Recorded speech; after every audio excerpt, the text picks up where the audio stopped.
Ladies and gentlemen, Ms. Jane Elliott. Appreciate you being here with us. Good morning. Good morning. So you're able to hear me and you're able to hear Terez, correct?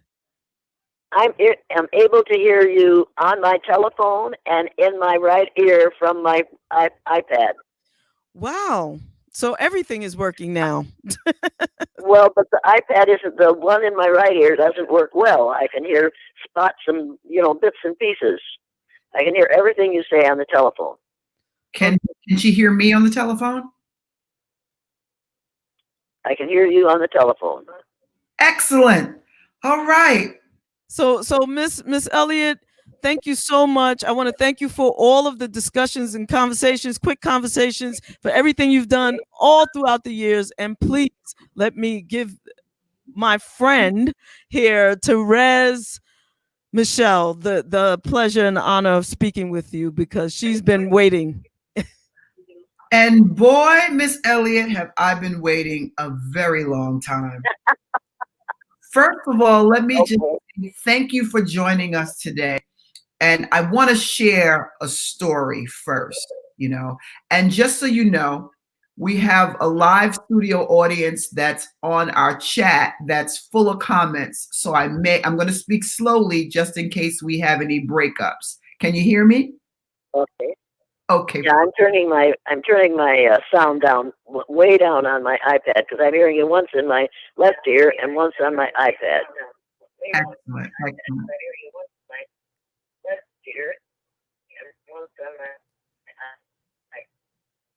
Well, yeah. Okay, let's try it now. Okay. Testing. Can you hear me now clearly?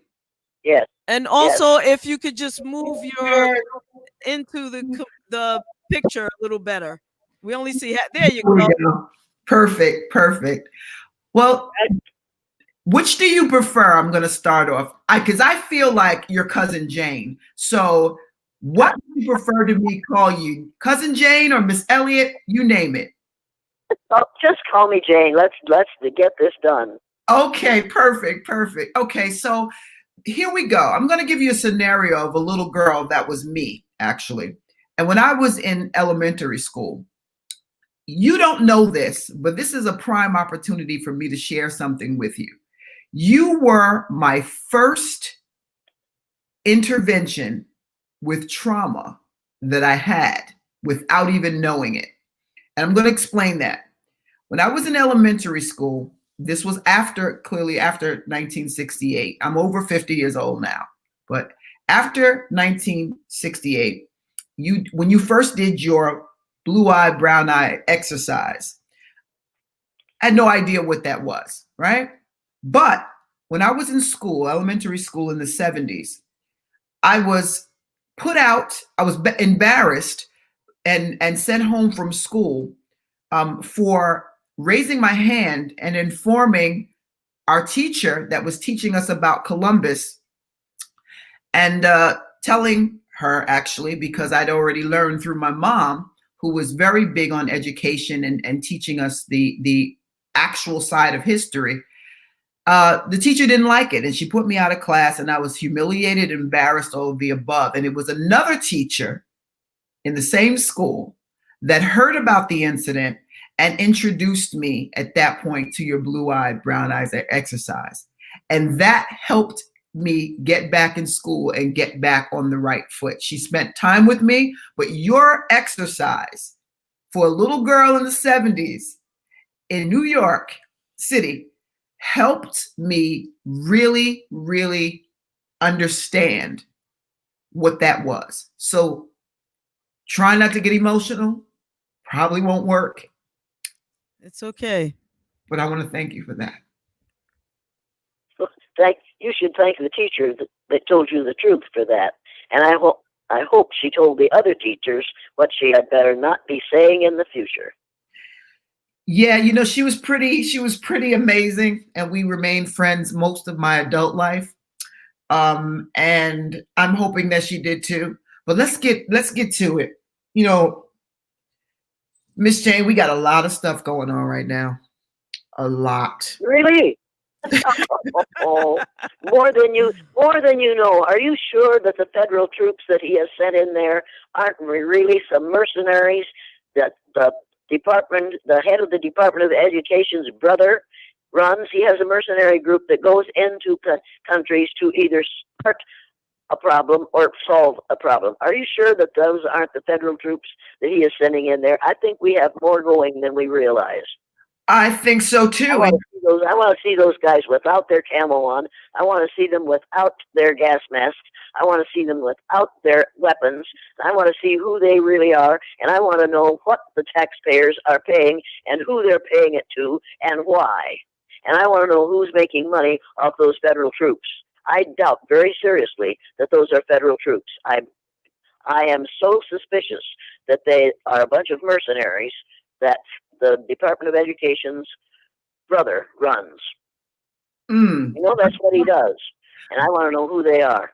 Good point. Because some of they've been driving through the street, swiping some of the protesters off the street in these unmarked cars. And, you don't really. Unmarked cars. Absolutely. Yeah. And there's a reason for that. Those are not government vehicles. No. And it's not, and it's an interesting tactic as well. What do Absolutely. We want to. But you see, it's a tactic that tyrants use. It's a tactic that dictators use. It's a tactic that people who want to overthrow a country use. And if we get used to seeing that tactic happening, we will stop protesting because we don't want it to happen to us or to our children. I don't have to worry about it. My children are white and they'll be fine. But as long as they don't get into a protest group, they'll be all right. But the minute they get into a protest group, they'll be treated the way people of color are treated when they protest this ugliness. I've heard you say this many times before. What is because there's a difference between white people and whiteness. Yes? Neither of them exist. There is no such thing as white skin. You look at my shirt. What color is my shirt? It's white. White. My shirt, what color? It's white. And you see my hair? What color is my hair? It's white. White. White. Then what color is my skin? Pink. White. No, her skin is it ain't white. Her skin is not white. Red is. Of course it isn't white. Red. It's not white. There are no white people. Every human being on the face of the earth is a shade of brown. And if you don't believe that, you need to get the National Geographic magazine for April of 2018 and just look at this page out of that. Look at this. These are different skin colors. Not of one of them is white. Not of one of them is the color of that page, yeah. Border. Nothing is the color of that border. We are all shades of brown. It's time to get over the idiocy of calling people white. Here's what we have to know. If we're going to use the language of the 16th and 17th century, then we need to use the transportation means of the 16th and 17th century and the communication means and the education. We need to educate people the way they did in the 16th and 17th century. And men have to start wearing knee breeches and powdered wigs, and women have to go back to pantaloons and pantalettes. Now, do you really think that's going to happen? Because if we aren't going to do that, then let's leave the language of the 16th and 17th century behind us and start talking. Let's take out words like multiracial and biracial and post-racial and all that nonsense and talk about the human race. And instead of calling these two girls right here who are on the cover of that magazine, you see there it says black and white. They aren't black and white. Neither of them is black and neither of them is white. Get over it. Instead of calling these two girls black and white or either one of them mixed or biracial, they are not mixed and they are not biracial. They are a mosaic. A mosaic is a new art form that is beautiful and is unique and is one of a kind and is made of many elements. And that's what these two girls are. They are mosaic. They are not mixed race unless one of their parents came from outer space. And I've read this article and I've seen pictures of their mother and father, and they look like earthlings to me. Well, Trump says that there are some aliens with some alien sperm, and I don't know. I'm sorry. All right. Well, we're not going to do it. Read this article and read the article and see what it says about Neanderthals. Neanderthals are inclined to abdominal fat. They are bullish and brutish and bullying, and they have orange hair. Wow. Mm. Oh yeah. Now, does that sound like anyone that you've seen recently? I try not to mention him by name. In fact, it's so bad with him on my mental Rolodex. It's so bad. I skip from 44 to 46. I don't even mention that number. Well, I don't call him 45. I call him 44 and a half. He's not even that. He's not even that. They're talking about policy. We have an election, a big one coming up in November, which, a lot of people are very, very, very concerned about.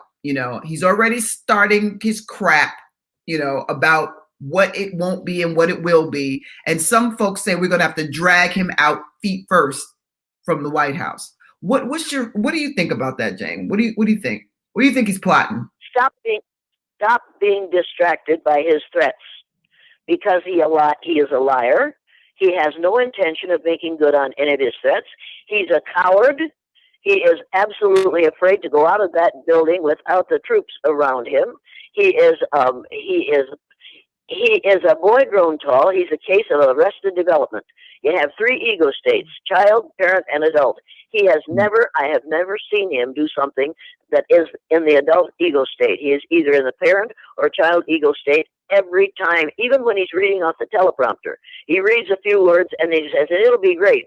It's true, it'll be great," because that's what he knows. It'll be great. And he praises himself constantly because he can't see any farther than the end of his nose.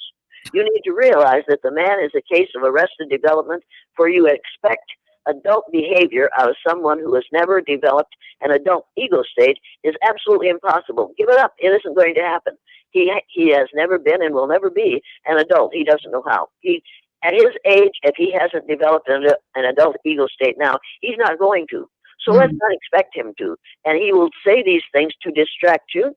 He will lie. You know he's lying. And you know that the Congress has the power to put him out of that building. What do you think? What do you think? And the Republicans that are in the Senate in order to get it done. And if those fools don't get their act together, they're going to take this country right off the cliff and out of our democracy. We have to, this election means elect Democrats, even if they're dodo birds. Elect a Democrat dodo bird that is better than a Republican racist. And that's what this man is. We need to have the people who support him, and they support him because he has the purse strings. He's the titular head of the Republican Party right now. And if you're running a campaign and you want to get elected and you want money from the Republican Party, you have to go through him. He is holding the purse strings. That's the whole thing. And people like Mitch McConnell, those boys know better. You know they know better, but they want to get reelected. They've got a cushy job. They've got a really, really good deal going there. Why would they want to rock that boat? If all they have to do is listen to a man who tells lies constantly, if that's all they have to do to get elected, they can go home and say, well, I don't really believe everything he says. Or they could do what Lindsey Graham said before he got elected, described him in the most unpleasant ways. And then John McCain died. And Lindsey Graham's conscience died. So then he turned to the dark side, and he supports a person who is a real problem. A boy grown tall in the White House is not what we need. And another thing we don't need a White House. We don't. It ought to be called the President's Residence. We better change the name of that building to the president's residence. I remember when President Nixon told a bunch of reporters, I'm trying to save the house for you white people. Mm. What do you think about that? And then you change the name of that building to the president's residence. Mm-hmm, mm-hmm. Great point. Great point, because it's more than just symbolism at this point, because sometimes the symbolism Absolutely. lines up in the intention of it. Absolutely, absolutely. Vic, what would we? Listen, it doesn't matter what you meant by what you said. What matters is how it is perceived. And every time I hear the words White House, I think, that's only for white people. Wait a minute, folks. Abraham Lincoln wasn't totally white. According to what I've read recently, he was part black, part white, and part Cherokee Indian. He was a Melungeon. You need to realize that Barack Obama was not our first black president. Mm-hmm, mm-hmm. I believe that. And I've heard that about President Lincoln too, as well. There is a lot of information rolling around, and we want to, as people of color and Black people in the country, we want to make sure that whatever politician, now obviously we have to get 45 all the way out of here, but whatever we want to have an agenda for Mr. Biden running. We want to have an agenda so that he can pay attention to some of the things that matter to us that have been going on systemically. I'm a person of mixed cultures, and not race, but mixed cultures. I'm Native, Indigenous, and I'm also Black American. So those two make me human. But at the end of the day, I want to say, what do you think about some of the things that are needed? Because we have a pretty good idea, but what would you say some of the things that need to be changed in this country to spark the conversation of equality and make sure that if we're talking reparations, how we can start? Because it's obviously they cannot put a dollar amount. They can't put a dollar amount on what we've contributed to this country and the turmoil and the suffrage that we've had to deal with over the years. Still, there's no dollar amount attached to that, and that our ancestors paid, and that some of us are still paying. Actually, a lot of us are still paying now because the system is still jacked up. But where would you start to say we could? What were some of the things that you can say that we can add to that? All right, let me ask you a question. Which would you rather have? An educated populace, educated by people who have been educated to the truth instead of what they have learned up till now, or money? Would you like to have that money spent to re-educate teachers so that when they go into that classroom, not a one of them, anywhere in the United States of America, none of them will stand up and say, when I see people, I don't see people as black or brown or red or yellow. I just see people as people. If we could get rid of that, if we could get educators who are really educators and would tell the truth, if we could get teachers, so-called teachers, they'd rather be called teachers because it's easier to say teachers than only a two-syllable word. If we could get teachers to read books like The Color of Law, so that they would know that most of the segregation that happens in communities in this country is written into law by people who believe in the myth of white superiority.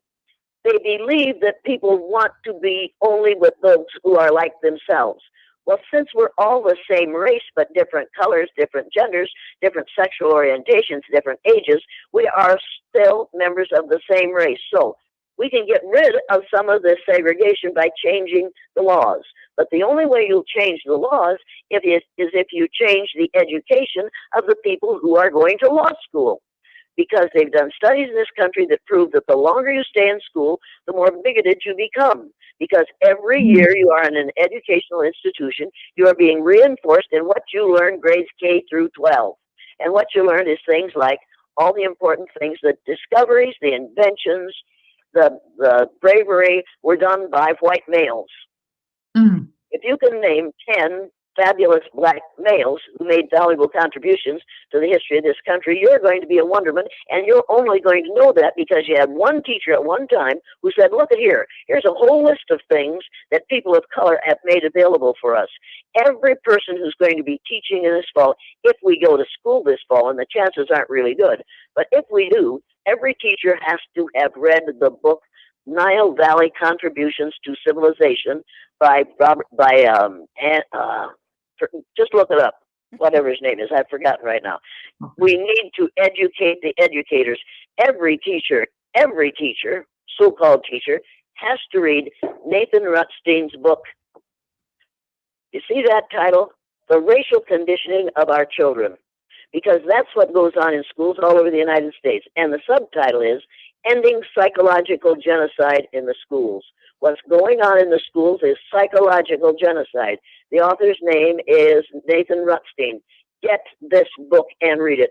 And if your kid goes to school, they take the book to school the first day, go into the teacher in service meetings when they're meeting and ask to speak to the group, and then show them that book and say, now, if you haven't read this book, you've got no business. You're letting me know that you don't know enough to teach children who are other than white, and you don't know enough to teach white children.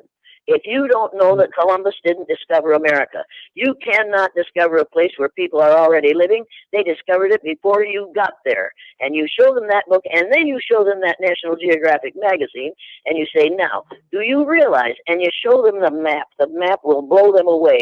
They need to be blown away. They need to be blown up. They need to be taught, forced to listen. See this map? This map shows you where we started and how we, meaning the world, people in the world, started in Africa, and then they moved to populate every landmass on the face of the earth. That map needs to be hanging in the schools in every classroom in the United States of America so that black children can see that their ancestors are the same ancestors as my ancestors. If I would do my DNA and trace it back as far as I could, I would find that a portion of my DNA came from a country in Africa. A country on the continent of Africa. Africa is not a country, it is a continent. We don't do a good job of teaching in the schools because we haven't been taught enough. We have been exposed to not education, but indoctrination. And people will say, we need to teach these children so that they will be good good American citizens. We don't say United States of America. We say American citizens. And we are so brainwashed by that we are going to allow this fool to build a wall on the southern border of the United States to keep out those who aren't American. Now, listen to me. Everybody from the northernmost point on Canada to the southernmost point on South America is an American. Wow. But we don't say, when he finishes his speeches, he says, God bless you and God bless America. But we're going to build a wall to keep those other Americans out. He doesn't, you see, he has been educated, so-called educated, the way everybody else has. Lawyers have been educated the way everybody else has. It is miseducation. We have taught the lie long enough. There's only one race on the face of the earth. The Homo sapiens mated with Neanderthals. The Homo sapien took over. Our Homo sapien gene is stronger than any of those other genes. By the time Homo sapiens had been on the land for several thousand years, all of Peking men and all of Java men and all of Neanderthal men had disappeared from the face of the earth. But there are some of their characteristics and some of their DNA because they mated with Homo sapiens. Practically everybody has some Neanderthal blood on DNA, particularly those who came from Northern Europe, like Germany. Right. Right. Which is where our president's ancestors came from and are so proud of it and say they are Caucasian. No, they aren't. They are Afro-German. They are not Caucasians. You couldn't, if humankind had started in the Caucasus Mountains, they wouldn't have lived through the first winter. But you could live a long time in a country in Africa because there's water. You follow the animals to water. You can eat the animals, and there's food growing here and there and everywhere. If you know how to find it and you find out what'll make you sick the first time, then you don't eat that one the next time, and then you choose something else. There are possibilities to keep you alive in Africa. There are not possibilities to keep you alive in Northern Europe in the wintertime, unless you know how to dress, how to build a home, how to protect yourself from the elements. Now, Jane, does any of this make sense to you? Yeah, it makes perfect sense. But I'm gonna tell you something, Jane. People are losing their jobs over talking truth. You know, people are being tossed out over talking the truth. You know. Can I just say I that wouldn't mind losing my job, but I get threatened with my life on a daily basis. Somebody constantly tells me how much they want me dead. And now, when I go on a college campus, and there are those three little white boys down there wearing that red cap that says, "Make America Hate Again," it says "Make America Great Again," but it means "Make America Hate Again." Take us back to the 50s, which were really good for white males, not worth a damn for the rest of us. I say to those three boys that are sitting there talking and pointing at me and doing their thing, I say, "Wait a minute, fellas. I know you'd like to see me dead. Let me warn you about something. You want to kill me because of what I do to decrease the level of racism in this country. Go ahead, I don't care. My husband died 7 years ago, and my son died 2 years ago, and I'd like to see them, you know. I'd like to, I know I'm not going to, and I'm not willing to die for it. However, I say to them, if you kill me because of what I do, you might make a martyr out of me, and then you might have to spend the rest of your life celebrating Jane Elliott Day once a year. Now, you do that, and then they make a cross out of the first two fingers of their hand and say, no. I say, that good, then sit down, shut up, and listen to me. And then they shut up and listen. And by that time, all the black kids in the room have turned and are looking at them. And they have identified them. And I suspect, and when those guys leave there, they run out of the building. Because I suspect that they have now identified themselves as being somebody who wants to destroy a good idea. Mm-hmm. Mm-hmm. So well, I promise realize that white folks are really white. I don't call them white folks. I call them melanemic. If you don't have enough iron in your body, you are anemic. If you don't have enough melanin in your skin, you're melanemic. Makes good sense to me, and it makes a whole lot more sense than calling people white, because we aren't white, but we are melanemic, and that's the way we are. And we are melanemic because black people moved way away from the equator. And as they moved farther and farther from the equator, their skin, their hair, and their eyes got lighter and lighter because they were exposed to less and less sunlight. Melanin is the chemical in your body which protects your cells from the damaging rays of the sun. That's the only reason my face is this color, because I am of Irish extraction, Irish and English, and those folks are pretty pale, but they aren't as pale as the Norwegians. And, you can always tell one of those because they're really melanemic. But white folks aren't going to like that. They like being called white, even if it's a lie. Even if it's a lie, they will like being called white. We have to change what's taught in the schools in this country, and we have to absolutely refuse to allow teachers, educators, and most teachers are teachers. Teachers dispense facts and figures, facts that aren't even really facts, to get the kids ready for the end of year testing. An educator is one who is engaged in the act of leading people out of ignorance. You can't do that by teaching that Columbus discovered America. Thor Heyerdahl said you can't do that. They didn't discover America. That America wasn't America, and it was discovered by black people. Native Americans. If you look at a picture of a Native American chief and of a tribal chief in one of the African countries, they look alike because they came from the same ancestors. Get over it, folks.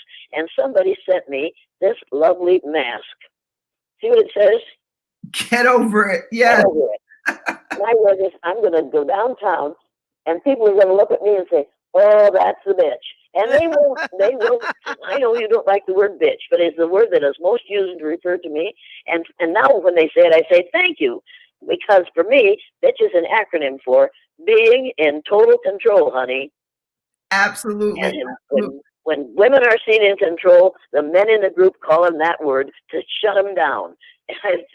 You're out of control, aren't you, darling? And I say, but I can take care of that for you. And I reach in my pocket as if to pick out my little Lorena Bobbitt fruit knife.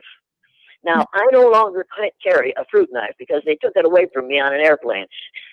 But if you look like you have one, and if you match the B word, then they get really quiet and they walk away quickly. Some of them limp away. Okay. Because I have attacked their most important part. I have indicated to them that your skin is the largest organ on your body. Yes. Inch by inch, your skin is the largest organ on your body. And if some fool, liberal, non-melanated person can come up to you and say, "When I see you, I don't see you black," you have the right to say, "Have you been blind very long? You need to go to the eye doctor. Let's make an appointment for the with the eye doctor for you so that you can get your eyes fixed. When some teacher says, I'm colorblind, I don't see color, I say, I knew that before you said it, because if you saw color, you wouldn't wear that blouse with those pants. They get all upset because I have offended them. You don't understand. Or the lady who stood up in a college class, an instructor stood up in this great big group of college people and said, I just look for the person's heart. And I said, well, if you can see my heart from where you're standing, you should get down to the hospital and volunteer to be their x-ray machine and save them a whole lot of money. She said, you don't understand. You don't realize what I mean. I said, I know exactly what you mean. You mean you have to look past that unfortunate discoloration in their skin and look for what makes us more similar, which is our hearts. Woman, if you could see I've dressed lots of chickens because we were poor and we sold chickens and dressed chickens. And if you could see the hearts, you would realize that we are very, very colorful on the inside. Right. Last year, I don't want to see a person's heart because it ain't white. Do you understand that? Yes, ma'am. It ain't white, and neither are any of your other organs white. It's time to get over it, folks. Anyway, what's your next question? No, I just wanted to say ask one. Thank you, Miss Jane. Thank you so much for saying that. Last year, you appeared at the University of Houston with another one of my sheroes, Miss Angela Davis. And can I say that was, you two are sisters from another mister, as I like to call it, but it was amazing seeing you. And I think if schools started having, or institutions started having more real people, real activists, real educators come in to teach and instruct their classes, I think that was a brilliant thing that they did. How was that experience being on with Angela Davis, sending your messages? I tell you that I haven't had that much fun before, and I haven't had that much since, because they introduced Angela Davis, and she's made her remarks, and she uses 5 and 6 syllable words, and the kids are really just amazed at her. And then they said, Mrs. Elliott, what would you like to say to this group? And I said, well, every person in this room who considers himself or herself a member of the human race, please stand. And they all stood immediately. And I said, there it is. We're all members of the same race. And they were like, I never thought of it. And then this woman later on, not very much later on, this woman in the front, one of the first 3 rows, said, if they get power, aren't those people going to want to get even with us? And I knew who she was talking about when she said those people. I said, well, let's find out. Well, every person in this room who considers himself or herself a member of the black race and who wants to get even with all white folks, please stand. 3 young men stood up, 3 young black males. The rest of them just turned and looked at him like, are you crazy? And I said to this woman, see, they don't want to get even with all of us. Only those 3 do. Oh, okay. I said, is you feeling better? Oh, yeah. I said, now, let's be honest about this. Well, every black person in this room who wants to get even with 1 or 2 white people, please stand. Every one of them stood up yelling and cheering and high-fiving one another. Yeah. And I said, see, they don't want to get even with all of us. Each one of them wants to get even with 1 or 2 of us. Now, if you want to be treated fairly in the future, behave fairly in the present. Behave in such a way that you aren't one of the 1 or 2 they want to get even with. Does that make sense to you? And she's going, uh-huh. And the blacks are going, yeah. See, I don't think, I watched my 3rd graders on the day they were on the bottom. I listened to them in the boys' room say, we're going to get even with those brownies when it's our turn. Then when they were on the top, they were much less vicious to the Browns than the Browns had been to them. And after they had written their essays, we got in a magic circle and we started to talk about this. And I said to them, why didn't you kids get even? Why didn't you blue-eyed kids get even with the brown-eyed kids? You said you were going to. And they said, because we found out how it feels to be treated that way, and we didn't want to make anybody feel the way we felt when we were on the bottom. Now, pale faces, you people who are melanemic need to know that if you practice the golden rule, if we Christians, so-called Christians, do unto others as we would have others do unto us, we are asking to be treated badly. Because we white people treat people of color, if we don't treat them badly, we allow laws to be written that will be bad for them. We allow other people, we allow social studies to be forced into the school, which is anti-social studies. We allow ugly things to happen to people of color, and we contribute to that. Now, if you believe in the golden rule, and white people treat people of color the way white people want to be treated, then we can look for some real ugliness in the future. I don't believe in the golden rule. I believe in the platinum rule. The platinum rule says, do unto others as others would have you do unto them. Treat others the way they want to be treated. And in order to find out how they want to be treated, you have to ask them. You have to listen to the answer. And then if what they ask you to do is indecent, illegal, or immoral, you have to do it. That means if you're going to practice the platinum rule, that means you have to communicate with people who are different from yourself. And you can't do that by denying that they are people of color. And you can't do it by calling them colored folks, because if you're a colored person, then I'm a colorless person. And white folks don't want to be called colorless. If you call a white person a colorless person, they get all upset. But you aren't supposed to get upset when we call you colored. Now, that's because we have the power and you don't. But within 30 years, white folks will be a numerical minority in the United States of America. And that's what pale faces are concerned about. Just like that one pale-faced woman said, if they get power, aren't they going to want to do to us what we have done to them? Well, if that's what it's going to be, then treat them marvelously now. Do away with racism, so that 30 years from now, you don't have to worry about being judged inappropriately or in an ugly way on the basis of people's ignorance about your skin color. You see, we pale faces don't know much about people of color. They know all about us. We've been forced to hear it. We've been forced to hear it. And out. And you know it, and so do I. Because they have to in order to graduate from kindergarten. They have to know the rightness of whiteness. And by the time you've finished from kinder, now we start at preschool, because one of the presidents said, give me a child from the ages of 3 to 5 and he'll be mine for a lifetime. So now we have 3 to 5 year olds instead of 5. Instead of starting at the age of 5, we now start our indoctrination at the age of 3. And we teach children from the age of 3 exactly what their place in this universe is. And it's a wrong lesson. It's a lie. It's an absolute lie. If I were teaching kindergarten this year, I would say, boys and girls, the first thing we're going to do is sit down and shut up. No, I wouldn't say it. Well, I probably would, because they all know I'm a real tough person. I would say, everybody, here's a box of crayons. Everybody has one. Here's a whole mess of crayons. Now, pick up this crayon. And I would hold up the white crayon. And I would say, now, this is white. Everybody have one? And all those little boys be picking theirs up and thinking of it as something other than a crayon. And I say, now, well, all of you take that crayon and hold it against the back of your hand. Now, does the skin on your back of your hand match that crayon? Because, boys and girls, if it doesn't, it isn't white. And it won't. Or say, hold it against your teeth. It matches your teeth, but it doesn't match your skin. We don't identify people by the color of their teeth. We identify them by the color of their skin. And then I would get this page out of the National Geographic. No, I would get the Pantone color wheel. I'd get a copy of that and put it in the classroom. And I'd say, now, boys and girls, you can each go to that color wheel and find your skin color on the color wheel. And you can, because you are there, because we are all shades of brown. And every kid has the right to see himself as an equal human being on that color wheel. Now, let's deal with equalities. I will never be equal to you young women. I'll never be as tall as you are. I'll never be as young as you are.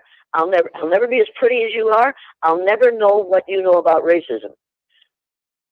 We are equal only in the eyes of God, but we are guaranteed equal treatment under the law. And we won't get that as long as the people who are writing the laws believe in the myth of white superiority. So we have to re-educate the people who are in Congress. We really have to re-educate the Senate. And we have to re-educate the members of the Supreme Court. And every court in the land, every lawyer has to be re-educated to realize that there's only one race, and we need to do away with this nonsense. Okay, now I have given my speech for the day. Is there anything else you'd like to hear me say? I want to ask you a question. Y'all have to know this because it's summertime. It's summertime in Iowa right now. Okay. People are absolutely convinced that the color of your skin tells what kind of person you are and how valuable you are and how smart you are. Now, think of all those blonde people lying out on the beach trying to get tan. Hmm. If skin color indicates a lack of intelligence, then in the summer, whites get dumber. Yeah, I often wondered about that one myself, Jane. Let me ask you a question because I know a few people that think just like you, and they got a whole lot of money, and they think just like you. So, where best would their money be applied if they wanted to help this situation that you've named? If you want reparations, use that money to educate the educators and then educate the people to the truth. Give that money to people who are going to be truly educated. Fund colleges and universities that will teach educators how to educate and will teach them the truth. It's going to cost a whole lot of money to educate all those people who are teaching social studies, elementary social studies in the schools in this country because they're accustomed to telling the lie. Mm-hmm. Columbus discovered America. Mm-hmm. George Washington never told a lie. Mm-hmm. Abraham Lincoln believed in freedom, freeing the blacks. Those things aren't true. George Washington told a lie. George Washington's teeth are made out of wood. No, they are the teeth that they took out of a black person and put in his mouth. Give me a break. You need to realize that he didn't have wooden teeth. He had teeth that were inserted from another human being. Abraham Lincoln was a Melungeon. He was our first black president, and he didn't want to free the slaves. He only did it because he wanted to get reelected. And if he hadn't gotten shot, he might have gotten reelected. We've got to stop. Daniel Boone got wealthy by stealing the natives' land and paying them in beads and trinkets. If you want to start with reparations, you'd better take care of the people on the Navajo reservation first. And now, and I said that to a black man who's a really he spoke equality and freedom and justice and all of that. I said, we need to take care of the Native Americans first. And he said exactly the things that white people say when you say blacks deserve reparations. He said, they've gotten paid for their land. We paid them. We gave them land. They've got the best land in the United States. I'm thinking, yeah, the Navajo res is on the desert. Oh, that's great space. No doubt about that. And he said exactly the same things about Native Americans that black people say to me he's saying about Native Americans what white people say about black people. Look at what we've done to them. We brought them over here. What if they were back in Africa? Look how miserable they'd be. Oh, wait a minute. In Africa, you don't need a great big house with air conditioning if you know how to use nature. If you know enough to do what they do in Saudi Arabia, build your house so that you have a tower in which the hot air rises and the cold air falls. So here's this house with all this big thing, a different kind of arrangement, construction in the house. And I said to my son-in-law, why are those houses built that way? He said, because it's so hot air rises, but cold air falls, so it creates a draft, so that you have a cool home because of how they react to nature. Mm-hmm. Think about that. We don't think about that because we know how to do it. We'll go in and build a great big house, and we'll have electricity, and we'll have air conditioning, which costs you a bundle of money to do that. But it would make sense to do it the way the Native Americans did it. If you look at a Native American teepee and see how you can lift up the flaps on the bottom, and there's a hole at the top so that the air comes in and rises, warm air rises, cold air falls. They knew what we had to learn, but they knew because they learned it over thousands and thousands of years. We do not listen to people who know the truth. Our way is that, we talk about, and we don't say the rightness of whiteness, but we teach the rightness of whiteness. Nothing else is as good as. So basically, read the history books, re-educate the educators, and use that money to do that, and then we could educate ourselves out of this mess. Make no mistake about this. Nobody is born a racist. There's no gene for racism. There's no gene for sexism. There's no gene for ageism. There's no gene for ethnocentrism. Those are all things you have to be carefully taught. Let's educate the educators so that they do not educate in those ways. So Jane, do you have a curriculum outside of your experiment, right? Your exercise. Do you have a curriculum somewhere in your vault that if a school was started for teachers that needed this particular kind of thinking and needed this kind of re-education, do you have something that you can educators do that now without anybody writing the curriculum? A good third grade teacher will look at the stuff she's supposed to teach and be on the page she's supposed to be on according to the course of study and according to what her schedule is supposed to be, and she'll have the kids open the books to that page, and then she'll teach the truth.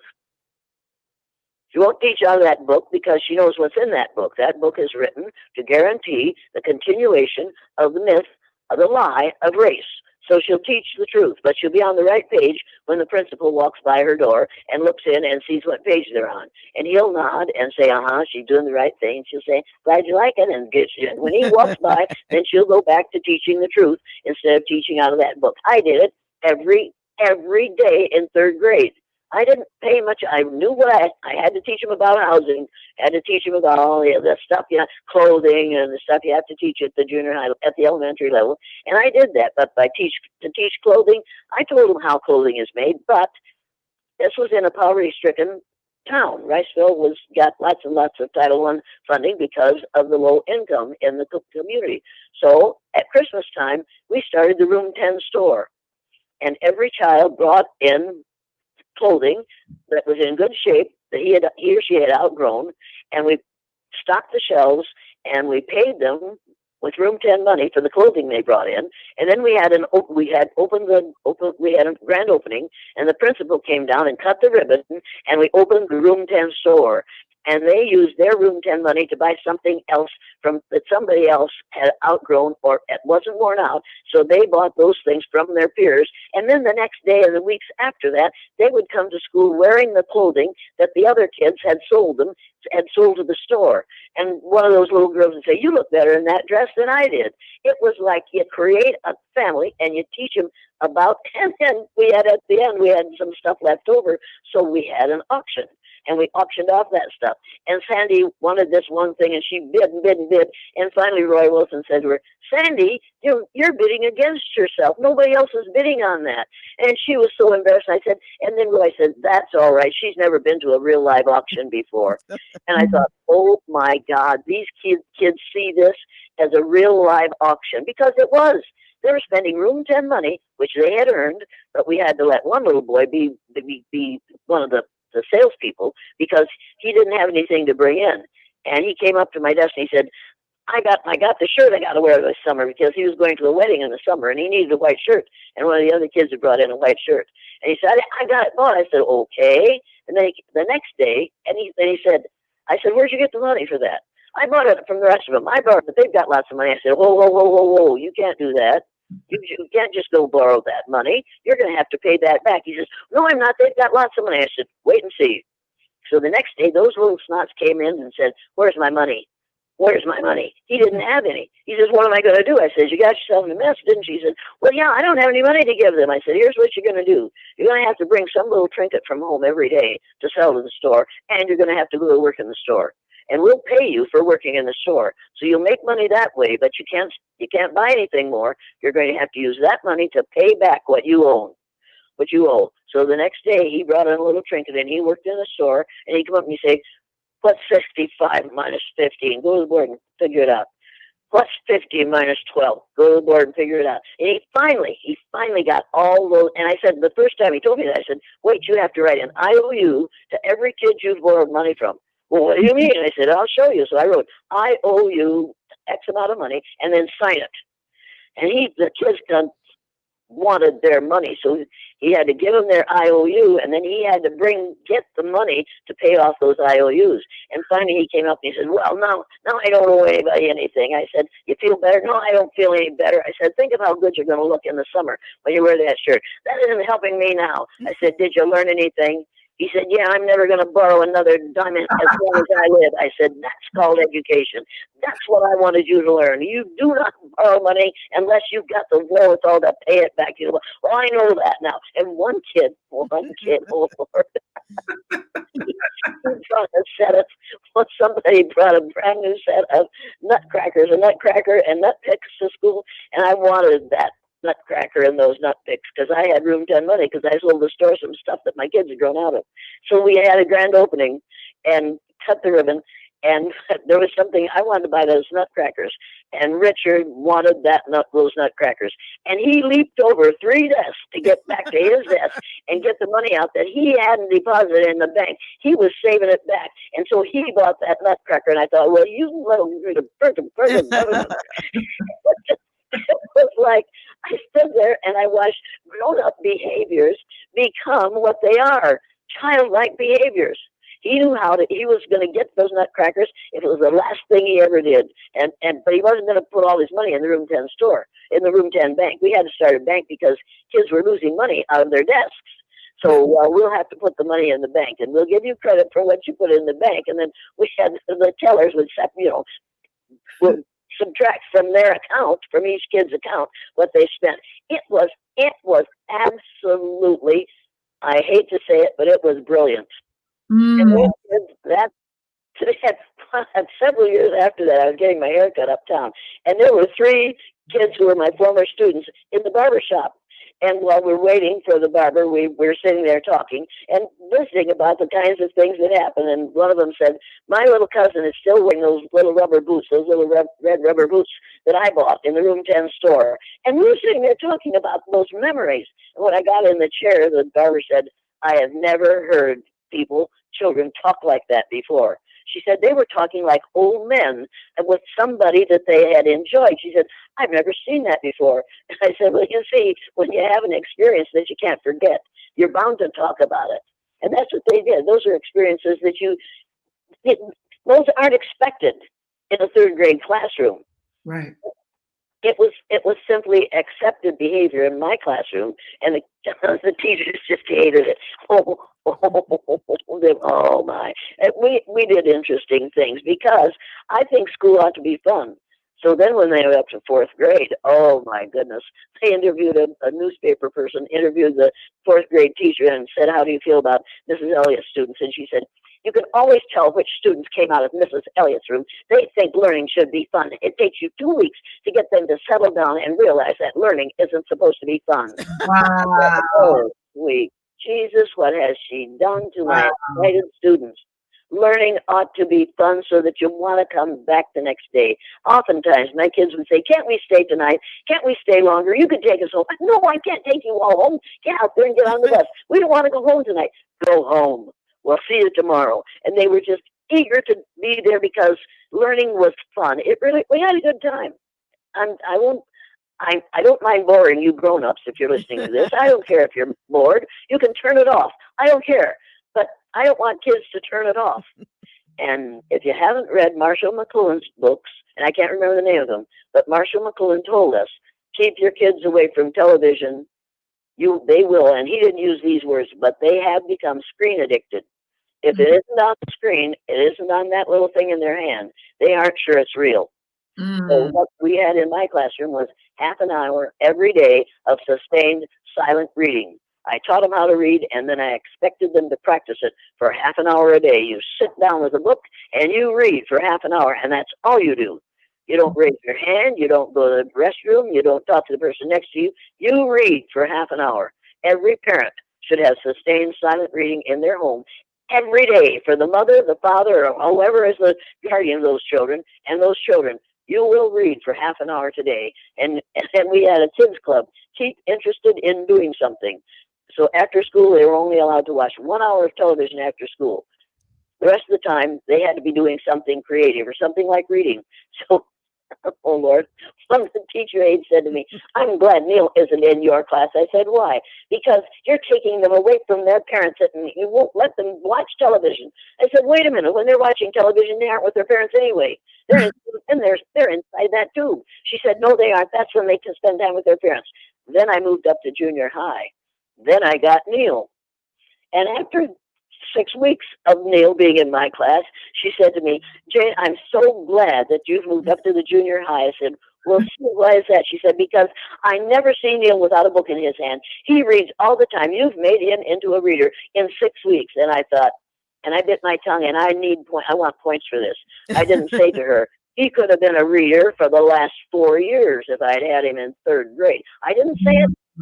See how nice I am every once in a while? I can stick it in, but I don't have to twist it. Listen, so he became a reader. And you never did see him without a book in his hand. He loved words. You have to teach kids who are, particularly those who are dyslexic, and there is such a person, you have to teach them love of the language. So we said poetry every day. At the beginning of the day, we said poetry. And those kids just loved words because they could say them, they could see them, they could spell them, they could write them. That's what education is about in this country, is your ability to read and to spell. And we have a president who does neither. Yeah. That's sad. I have a question for you, Miss Elliott.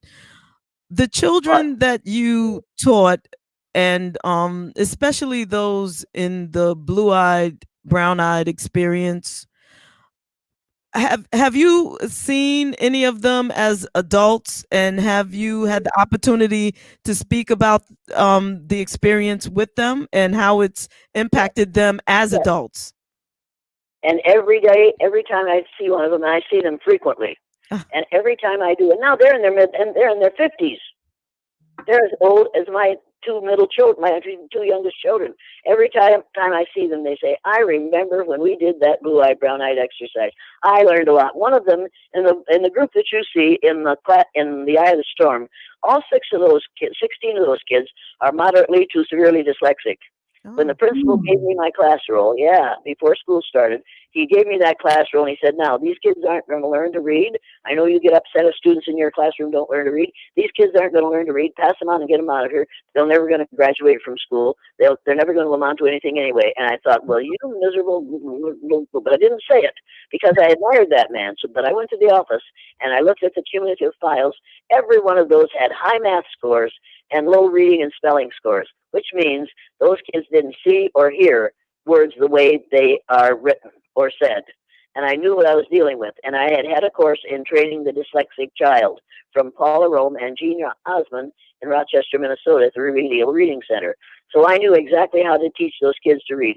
And they came into my room that first day just scared to death because they had heard what an awful person I am. So I said, okay, folks, here's the way it is. I don't see any dumb people in this room. I don't see any disabled readers. I see 16 boys and girls who want to learn to read. And you are the lucky ones because I know how to teach reading. And they looked at each other like, boy, she really is a nut. And I said, by the time you leave here, every one of you will be reading at or above the 4th grade level. All you have to do is do what I tell you to, learn the listening skills, and you will be reading at the 4th grade level or above when you leave here. 9 months later, every one of those kids was reading at the 4th grade level, and some of them, their independent reading level was 6th grade. Wow. Now, I'm no magic teacher. I'm no brilliant person. Make no mistake about this. But if every studying teacher, every person who wants, every teacher trainee had to take a serious course for 3 weeks in Orton Gillingham Phonics and learn how to teach every child to read, we would not have the problem. We could empty our prisons. If you would do a survey of the people who are in prison, the men who are in prison in this country, the vast majority of them will be dyslexic. They are people who didn't succeed in school because they didn't hear words the way they're said and they didn't see words the way they're written. On that first day, I put the word on the board, on the chalkboard, and I said, what's that word? Some of them said no, some of them said on, some of them said nothing because they didn't dare say anything because they hadn't been successful in reading yet. I put the word up, was up. Some of them said was, some of them said saw, some of them said nothing because they couldn't trust their eyes. And they knew it. I said, by the time I'm done with you, when I put that word up there, you'll know exactly what it is because you'll know to read it from left to right. And you'll know which is your left side and which is your right side. And that's what we're going to do. And they were just, it was like, okay, if you say so. And they went to work, and one of those kids who wasn't supposed to graduate from high school, and they all did except one who was killed in an alcohol-related accident. I didn't want to think about that. But one of them became a lawyer. He wasn't supposed to graduate from high school. One of them became an elementary and a junior and senior high school principal, and he was a principal for years until about 3 years ago. He left education and started a business of his own. Wow. And those are the failures. Those are the failures in that third grade class. Think of what could have happened with the kids who weren't failures.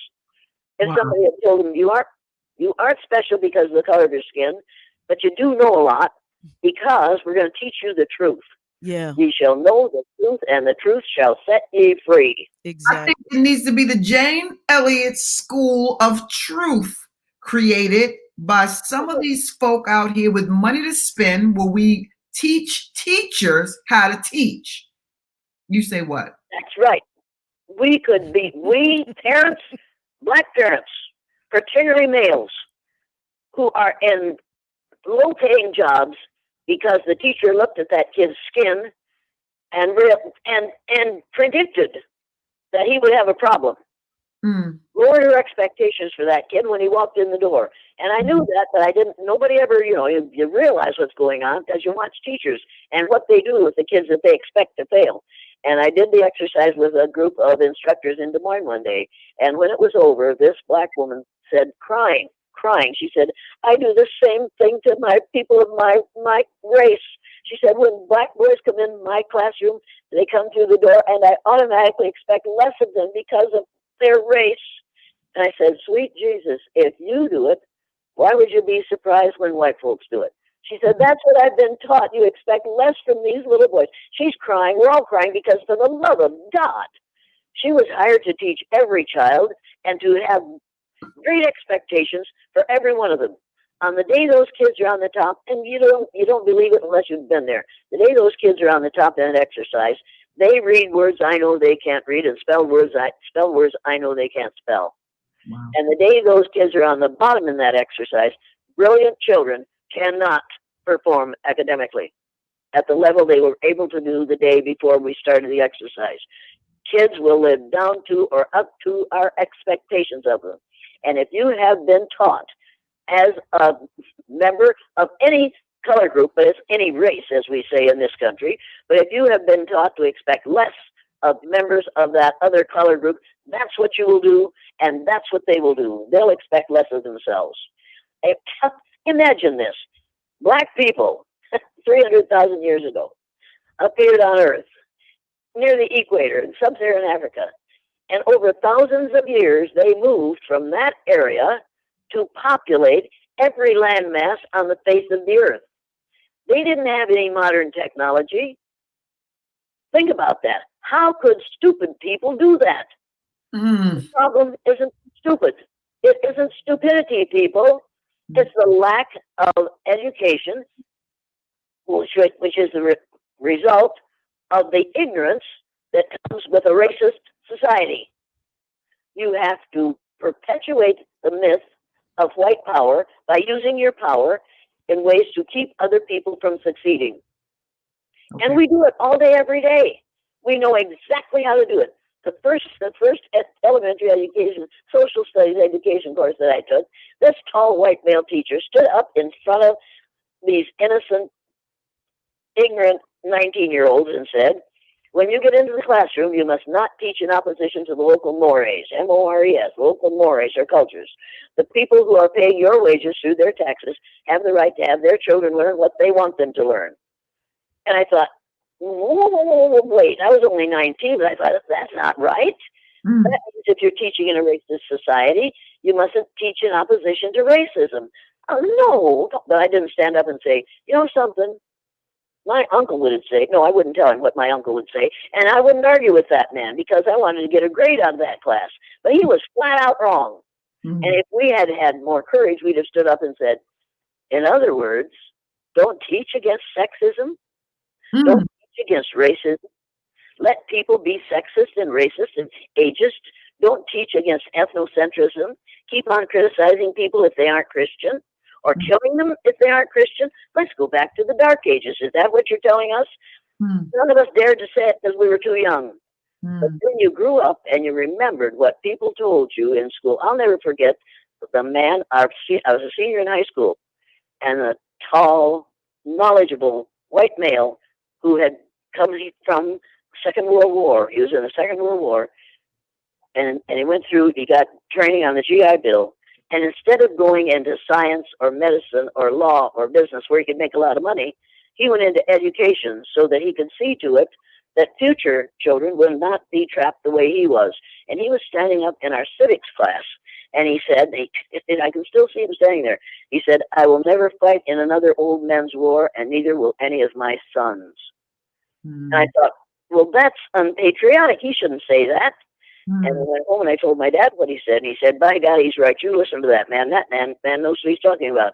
That's exactly what he should have taught you. Don't fight in old men's war. Don't go to war. Don't do it unless there's a real reason for it." And that's exactly what Barack Obama did. He refused to go to war. He tried to settle things diplomatically. And we didn't have a war for 8 years, people. Think of that. Exactly. I'm glad you mentioned Barack Obama. What was your impression of him as a president? If he had been allowed to do the things that he knew needed to be done, you would have seen things happen in this country that were absolutely phenomenal. But he didn't know about Mitch McConnell. He didn't know how strong the Republican members of the Senate were.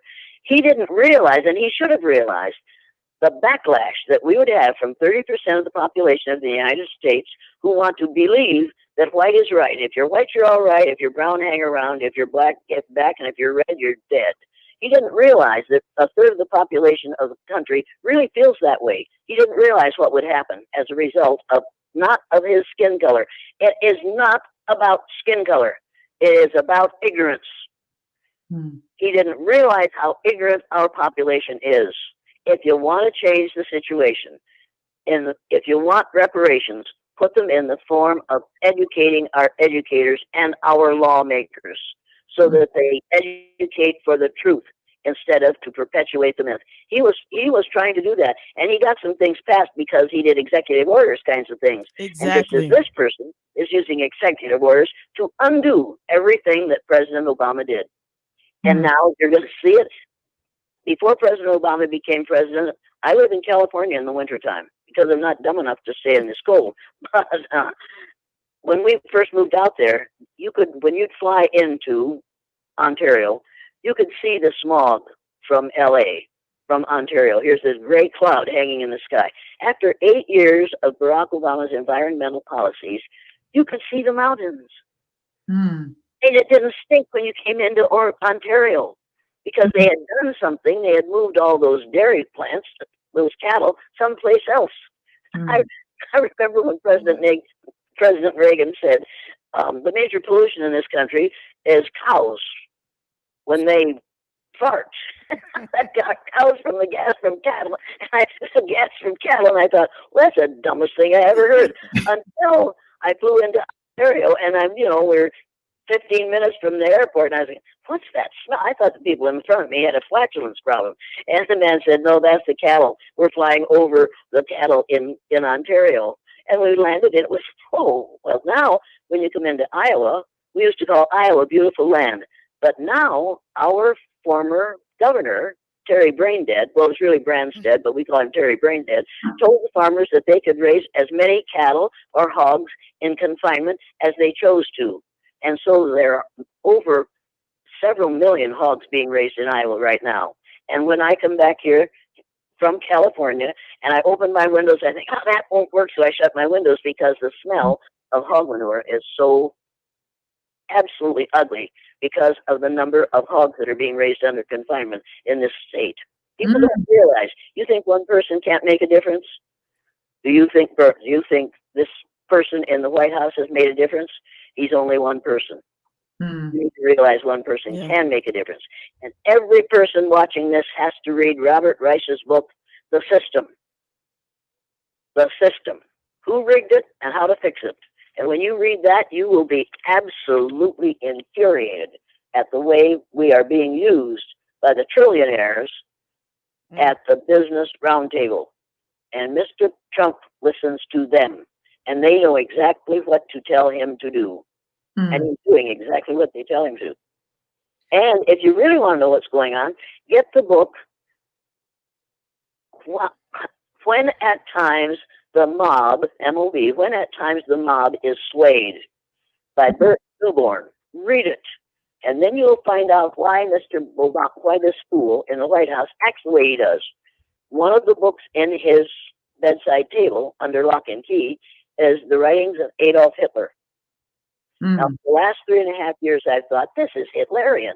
This is the kind of Yes. things that Hitler did.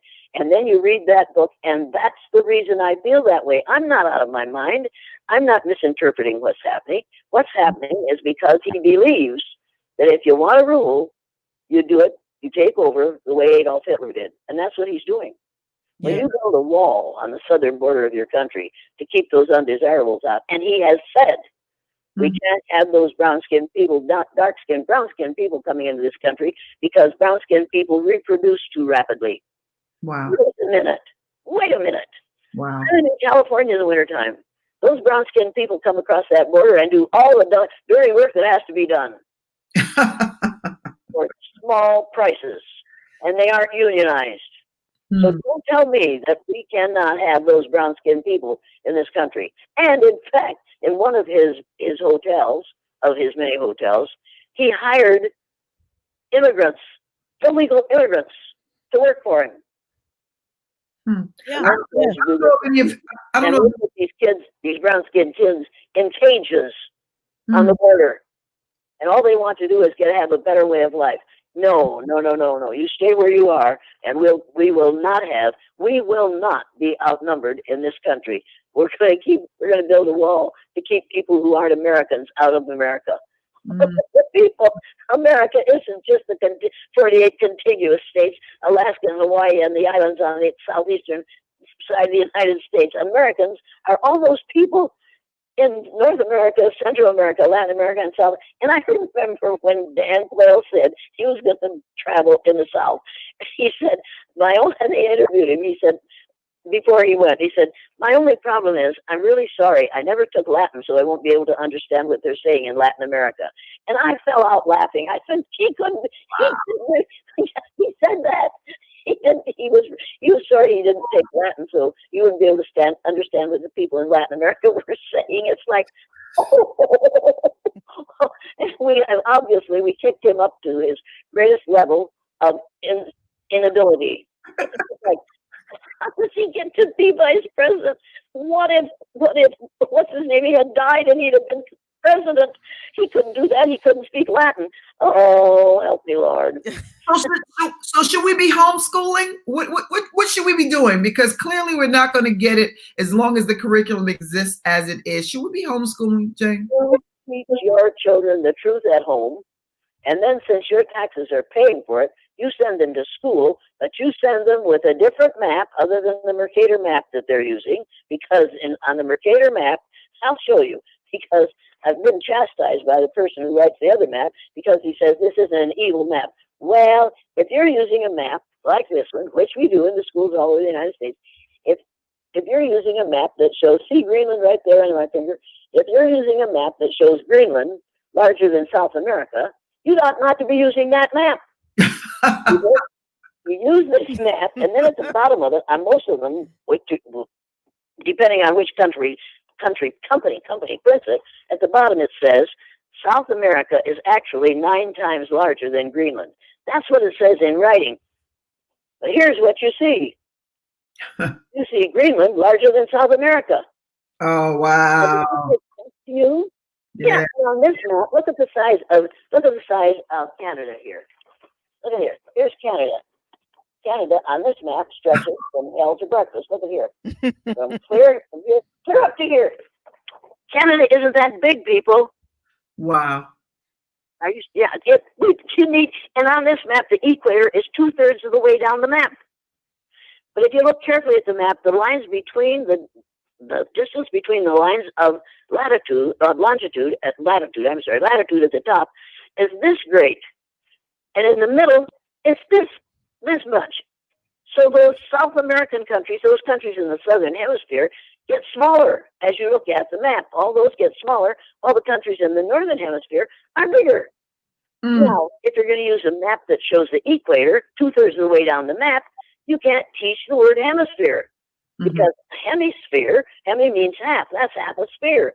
You cannot teach the word hemisphere if you're going to use this map. That ain't half of nothing.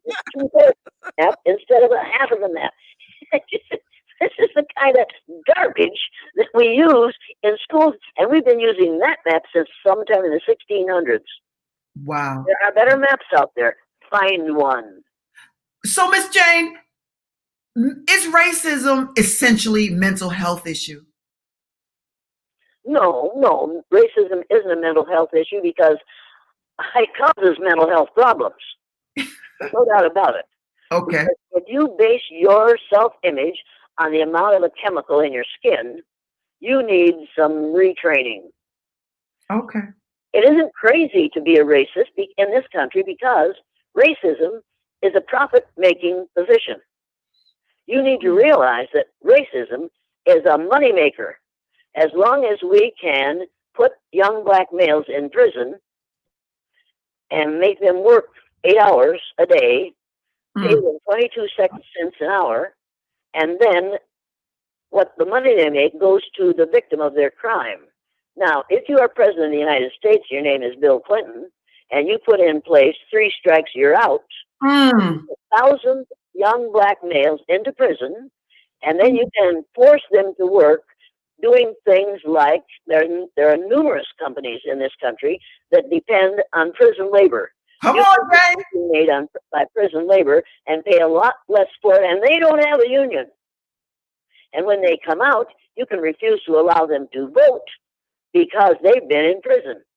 Now, they may be in prison. Their third offense may be something like walking on the wrong side of the street or driving without a license. Oh, my God. Or even owning a car. It's dangerous for a young black male to own a car because he gets followed oftentimes and stopped not because he owns a car, but because he's black and owns a car. Make no mistake about that. You need to realize that some members of the Business Roundtable know the way to make money is to maintain your prison population. You have to take a look at that, and you have to realize that it doesn't take much work for a young black male to get put into prison. However, once you get put in there because of 3 strikes, you're out, and the COVID-19 is in the prison, you don't get put on house arrest in order to keep you from getting COVID-19. But 3 of the people that were Mr. Trump's cohorts illegally doing things that were illegal, and they pled guilty to it. They put them in prison, but now they put them out of prison back into their homes on house arrest so that they won't be endangered by COVID-19. Those thousands of black males who were put there because of 3 strikes and you're out are just as likely to get COVID-19, and they're going to stay right where they are. Now, if you want to talk about there's no racism in the United States of America, this is happening in the United States of America. And you need to realize, instead of calling this country America, call it U.S. Because U.S., that's a word that says us. And it means all of us. And what's bad for and every one of us is, every one of you, whether you like it or not, is my 30th to 50th cousin, because we all came from the same ancestors back there 300,000, 500,000 years ago. So you're all my 30th to 50th cousins. And I get really angry when some of my less colorful cousins abuse my cousins who are more colorful because of my less colorful cousins' ignorance about skin color. That makes me really angry, because I think if you think you're superior, then by God, you better start acting it. You can't say you're superior while you are destroying the lives of people who don't look like you. Facts. We want to play a game with you, Miss Wait, Jane. but before we do that, can we get the name, the name of the book? What I think we should probably do is make sure we can reel it back and we can post the names of the books so that everybody can get it off the website. So when the video clip goes What up, you have to get is Robert Reich's book, The System. The System. That's the name of it. Okay. And you need to get, no, but you have to get When at Times the Mob is Swayed. When at Times the Mob is Swayed by Bert Newborn. And you have to get The Color of Law by Richard Rothstein. You have to get this book and read it, people. You don't understand why you are being forced to do the things you do because you think they're doing that for our own good. No, they aren't. They're doing it because they don't know any better. The people who wrote those laws didn't know any better. They believed in 2 or 3 different races. And you have to get Nathan Rutstein's book, The Racial Conditioning of Our Children. Those 4 books you have to have. And you need also, because you don't understand what, particularly women, black women, and white people of all kinds, need to get The Rage of a Privileged Class by Ellis Coles. And if you don't read any of the rest of it, read the chapter that is entitled The Dozen Demons. Ellis Coles, Rage of a Privileged Class, is absolutely brilliant, and you have to read The Dozen Demons. Then, and I don't get anything out of this, I do not get paid for selling books. This book is a book about what the blue-eyed, brown-eyed exercise, and The Class Divided is a description of the first one that ABC filmed, and then the second one when they came back for the reunion. And then the Iowa Department of Corrections hired me to do the blue-eyed, brown-eyed exercise with a group of their employees. You have got to read this book. And you read the last 2 chapters. And in the last 2 chapters, William Peters, who wrote that book, relates what the little kids did to what the college kids did, and then what the adults who are the prison guards or the people who are running the Iowa Department of Corrections, how they acted, and the 3 things were all the same. Adults in the prison system acted, those who run the prison acted exactly the way 9-year-olds did when they were on the bottom and when they were on the top. And when you read the kinds of things that some of those white women said to prove that they don't have a problem, one of them said, well, everybody suffers from some discrimination, and they just don't seem to be able to get over it. And I thought, well, you simple B word, how dare you? You haven't been able to get over it. You had it for an hour and a half. But you expect people of color to get over it, and they have it for a lifetime. You know, you fool, it's going to end for you when I leave town. But people of color won't end for them until all of the people who think the way you do die. That's the only thing that's going to save us, unless we use this money that we're going to spend on reparations to repair the populace. Yeah. We need to repair the populace, because no matter how much money a black person gets and has to spend, he still will not be allowed to buy a home in a place where the people who own the land will not let them in because they are afraid of people of that particular color. So you can pile money up, you can have wonderful bank accounts and have something to leave to your children. But if you don't re-educate the American mind, your children and grandchildren and great-grandchildren are going to be treated exactly the way your grandparents, your great-grandparents, and your great-great-grandparents were. The problem is, let's use the money to solve the damn problem instead of using the money. And all that will do is make white folks feel guilty. They'll do away with their guilt. See, we took care of them now. Now we can go back to reality. Now we can go back to treating them the way we always have, because we paid them off. No. Hey, look here. When we're talking about reparations, white folks are treating it like prostitution. We'll use you for the night and we'll pay you off, so I don't have to speak to you when I see you on the street, because I know what you do. That's exactly what reparations are going to be in this country. Nat King Cole had to enter the lounges that he was singing in through the back door. because they wouldn't let him come in through the front door because they didn't want people to see a black man coming in their front door, because then people would think they would allow blacks to be in the lounge. That happened every place he went. You need to realize that this is, you can pile, I know lots of people with money who still get treated as though they're just black people. Wow. Wow. You want to realize that white people like to pay you off. Because once they pay you off, then they can go back to treating you the way they wanted to, and they can say, we paid you off, what's your problem? Good point. We won't teach the truth in school. We gave you money. Good point. No.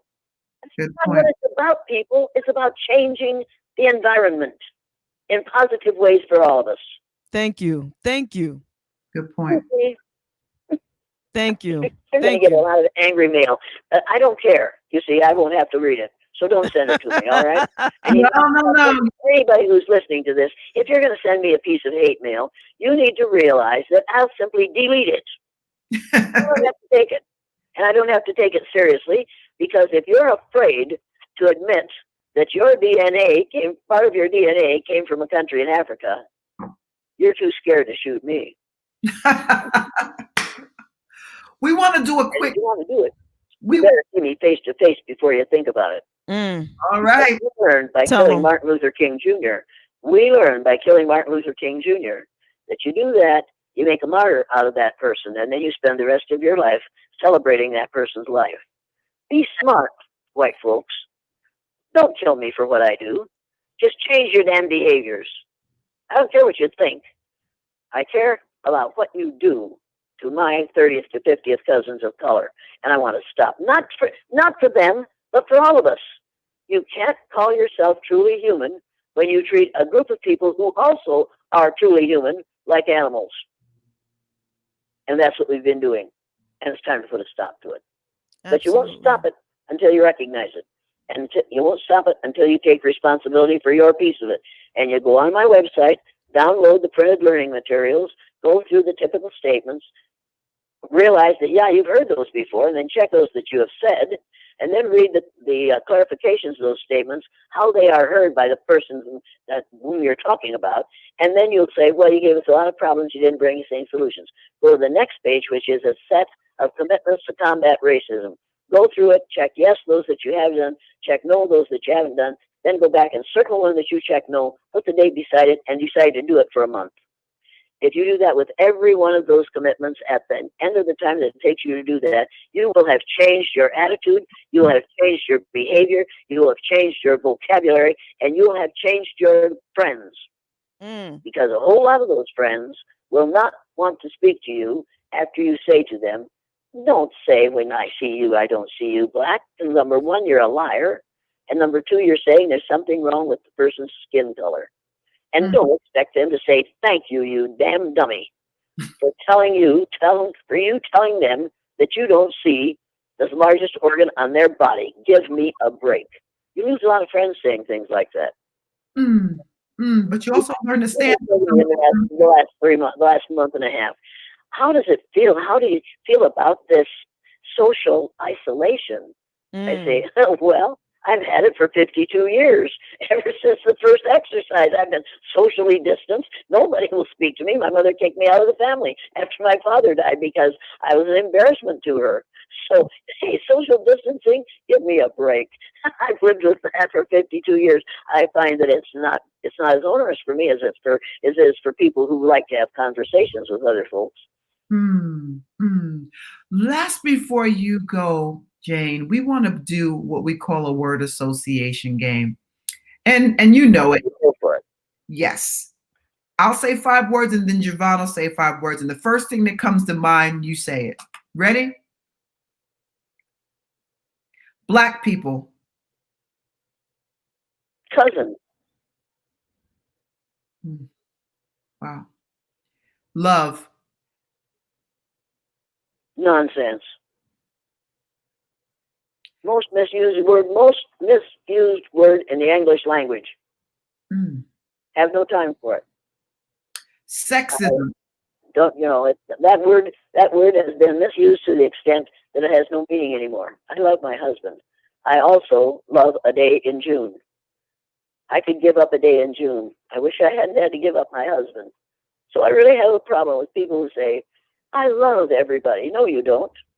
If you loved everybody, if everybody loved everybody, we wouldn't have racism in this country. What's your next word? Sexism. Sexism. I feel sorry for men. They die young. Women live without them for many years. The last 5 to 10 years of your lives, white women, you will live without male companionship. Sexism is bad for men. It's bad for women. But women have it better. Most of the benefit from affirmative action programs came to white women. Sexism, yeah, we use men and we lose them.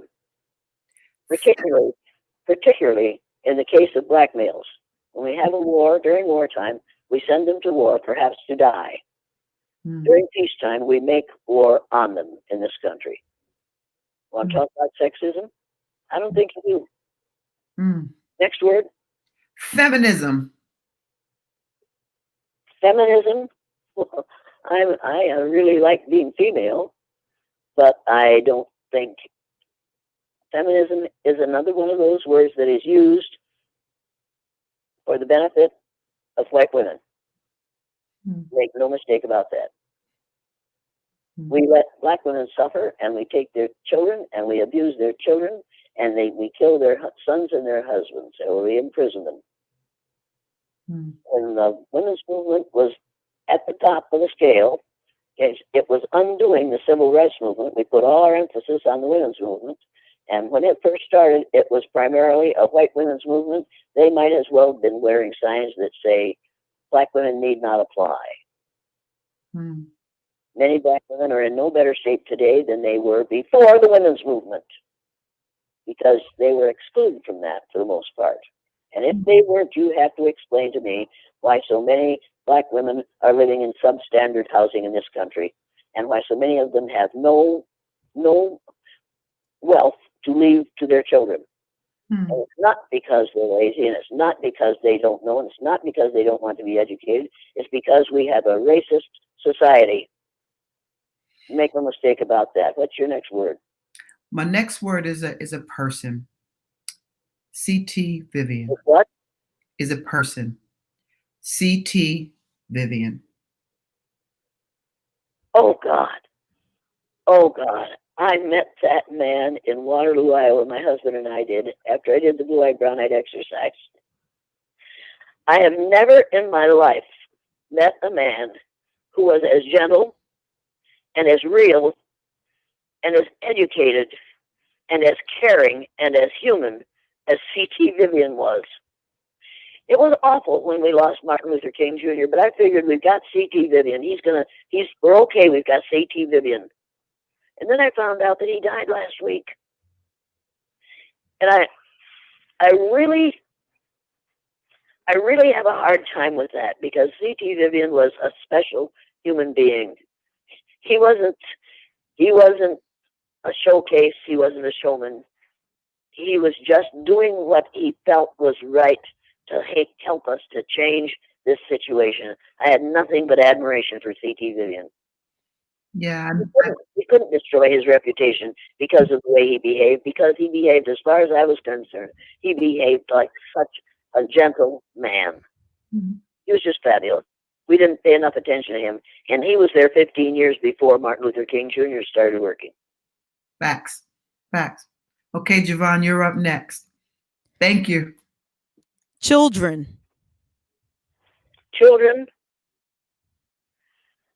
Mixed blessing.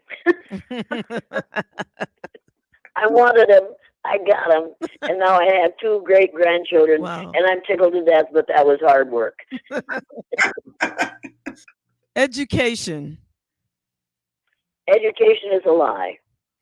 I believe in education, but I don't believe in indoctrination. The opposite of indoctrination. In this country, unfortunately, it equals indoctrination. Religion. Any others? Oh, sorry. Religion. Religion, a great controlling tool. It's a great tool to control people. You can use religion to perpetuate racism. All you have to have is a white Jesus hanging from a cross and a little Pillsbury Doughboy lying in the manger scenes during Christmas season. And then there he is. There's a little Pillsbury Doughboy, and that's what Jesus looked like. I challenge somebody to get a black doll and put him in that manger scene and see what Christians do. Mm. Mhm. Money. Money, another great tool for controlling people. It's a wonderful tool. And because it's such a wonderful tool, we limit its possession by certain people. We make it available to certain people and keep it from other people because it's a great controller. Family. Family, Yes. I'm a member of the family of man. For me, the family is every human being on the face of the earth is a member of my family. And if you don't like it, that's tough. That's the way it is. Don't abuse members of my family. Because family to me is not just my parents, my brothers and sisters, or my children and my grandchildren, my great-grandchildren. Family is every human. If you're a member of the family of man, you have the same rights as every other member of the family of man, period. We want to thank you so much. A couple of things. Can you tell everybody your website and how they can learn more about you and do You can take go the to my test? website, jane@janeelliott.com, but I am not going to put out there the other website that I have because I don't want hate mail on the website from which I do business. I won't do it. I don't need that. It's absolute. That's just like give somebody a sword and they'll turn it on you. Exactly. And that's what will happen with my website. I don't need it. Right. I don't get calls in the night anymore because telephone calls, long distance telephone calls cost money. So people are more careful about that. But they aren't careful about Facebook and they aren't careful about what they put on my email address. So if you use the old one, and if you're going to say something nasty, realize that I'll just delete you. I can delete people who are racist. I don't have to read their writings. And also, we will need a drop from you if you would be so kind. Hi, this is Jane Elliott, and you're watching Brunch in the Basement with JaVonne and Terez. Or you can just say, hi, this is Jane Elliott. You're in the basement with JaVonne and Terez. Is that what you want me to do now? Yes, ma'am. Hi, this is Jane Elliott. You're in the basement with JaVonne and Terez. That's good enough for me. And when is lunch being served? I want to know. Yeah, you tell me I'm having lunch in the basement. You don't let me go up on the first floor. You make me be in the basement. And then you don't feed me after you tell me I'm invited for lunch. Well, you've been feeding us. You better change that statement. You're feeding us. This is the food that you. We're having lunch, and what we're getting is food for thought, right? Facts. There you go. Food for thought. And I furnish the food, and you make me do it in the basement. Okay, well, that's all right. That's all right. In the basement is better with you than on the 15th floor in a Trump Tower. Well, thank you so much. Amen. So much. Jane Elliott, I love you. I love you, cousin Jane. I love you, love you, love you, cousin Jane. And thank you so much for spending time with us today. You're most welcome. Thank you for calling me. I appreciate it. Thank you. Thank you. Have a great rest of your day. Okay. So you too. You have a great rest of my day. All right. Bye now. Bye. Bye-bye. She's fabulous. She is amazing. And you know something? So well versed. And Silky, that was a hit out the park, and thank you. I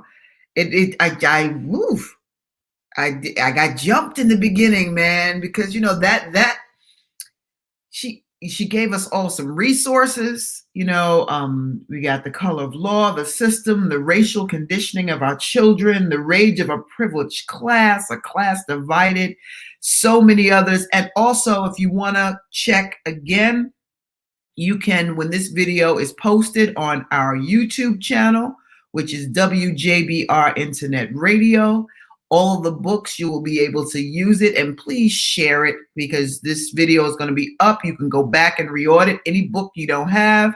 Where is lunch? Yeah, exactly. That's going to be a great sound bite. Yo, I am super excited. And oh, she gave it to us, right? Yeah, I love her. Can you imagine a person that sits and has all of her resources at her arm's reach? Like, she wasn't missing a beat. She was pulling books as she was talking. That is an educator. That is what we need in our country. She was giving you jewels, and then she turned around and gave you a fact check and a reference and told you, look it up. And shout out to Juanita, my mother, for one of the things that used to frustrate the hell out of me was when, but you know, something that made me a better person today, because anytime I wanted to know something, she'd say, look it up. Or she'd say, when I wanted to spell something, she says, sound it out. That's such a fundamental way of teaching, because you employ the person to seek knowledge themselves. And then after a while, they do it and they just don't ask anymore. You know, they do it for themselves. The idea is to teach people to fish people. Please, I was ecstatic about today's show, and that is more of what we need in this world. Love, love, love, love. Thank you, Cheryl. Love you, babe. And thank you for all people hanging out, listening today. This, for me, was a very, very special moment. Thank you, Silky Smooth. I can't say it enough. Everybody who hung out, you know, we normally get to the chats and chat you guys up, and you know, it was just too much, because when you can't get Jane going, she's quite like myself. you get her going, and she just keeps going and going. But we appreciate her, and it ain't too bad if you know some philanthropists to say, you know, we need to start the Jane Elliott School for Educators. That wasn't a bad drop. I think that's something that, you know, we need to really, really look into, and have some more institutions that we can teach people the truth. You know, but go ahead. No, all I was going to say is that, you know, when it comes to reparations, what she said is exactly what I've been saying, which is education. Because if you give someone who's poorly educated a house, money, or something like that, they're not going to appreciate it and be able to keep it. They're going to lose it. Mm-hmm. I was actually told that my family had their 40 acres, that it went to my great-grandfather after my great-great-grandfather, who was the last freed slave in the family. After he passed it down, and my great-grandfather had 5 sisters. And when he died young, about in his 30s. When he died, the land went to the sisters, but the sisters were not educated and they were ignorant. Mm-hmm. And the government bought the 40 acres from them for $500. 40 acres of land. Okay. So I've never been a proponent of reparations in terms of give me something. No, give me the truth, not me per se, because I'm going to seek the truth. You understand? I'm not going to believe the lie that Black is inferior. Although some of that is ingrained in me and I fight it. You understand? I think a piece of it is ingrained in all of us, as much as we're like, yeah, well, I'm this. You don't hear white people saying white power unless they're racist. But you know, the average white person doesn't walk around with that, I'm white, because they're white. They already got it. They already know. They are, you know. We have to teach and empower the babies from babyhood, the truth, with the truth. When you watch the videos of Jane's exercise, and you see what happens to those children in a matter of minutes. Amazing, right? Yeah. It's mind-blowing. If you see those videos of a little Black girl, and you give her 2 dolls and ask her which one you want, she reaches for the white one. That's still in 2020. You understand? That we need to fix that with the truth, and only the truth. Reparations is the truth. And if they're not going to give it to us, reparations, as in educating our babies with the truth so that generations will be empowered by the truth, then we have to give it. And here's the thing, I think it becomes our responsibility to change the school systems as they speak, because educating us is one thing, but we also have to educate others that don't know about us. Absolutely. You know? Absolutely. And the biggest piece in that is because, that was in essence my dilemma, and I'm going to shout the lady's name out because she's super dead right now, but Miss Ayers of Ludlam School, Long Island, Hempstead, real talk, like that was my first trauma, my first traumatic experience as a kid, because she told me I had to leave class because when she was teaching about Columbus, we had the raising of the hand system. So I raised my hand and I said to my mother told me that Columbus didn't discover America, that people were already, that's not true. She absolutely lost her mind. To the degree that, it was just, you told me I was interrupting the class and had to leave and yada, yada, took me out of the class. And at that time, they were paddling kids in school. And I stood there mighty with my fist ball because I wasn't trying to get a paddle. And so that's all traumatic. And I didn't get the paddle, but they did call my mother. And I just said, you know what? And I told her why I was put out of class or why she had to come get me. And she had to then take me and teach me that is what's going to happen. And she didn't refrain from saying that, she didn't get on me or anything. She didn't, what she did was she brought me home and she told me that it was the truth. And everybody may not know the truth, but that doesn't mean it's not the truth, And then there was another teacher that I think heard about it and, certainly came to me the next day to check on me and was very, very, she's a fly teacher. She's, and she, took me away and then got me involved in AC, what is it, the AV squad, audio visual squads, where you learned about projectors and stuff. And then that's where I saw the actual blue-eyed, brown-eyed experiment, because she showed that to me and we talked about it. And it wasn't anything she beat over my head. She did it casually. And I was like, well, I want to meet this lady. Where does she teach? Where is she? I need to be in her class, and she made me feel better about it because my mother refused to let me believe Columbus did anything other than show up somewhere and colonize. But what we know he did. Yeah. But at the end of the day, and now, when I went to look for Miss Ayers, let me tell you how far trauma goes sometimes. When I went to look for Miss Ayers years later, after the truth started coming out about Columbus's ass and what they were teaching you in these social studies classes, and when I discovered she was dead, I was mad. I was like, really? You don't get to do that to kids. You just don't get to do it. So how old were you when that happened? Which? The incident? I was in fourth grade. Fourth grade. That's 9 years old? Third or fourth grade, I want to say. Yeah, about 8 or 9. Yeah, she taught both years. So it's probably third grade. Yeah, somewhere in there. And so, and thank you so much for sharing that, but that trauma, it's with you to this day. It's with you, even though it's a lie. But the impact of that lie. Yeah. The anger around it.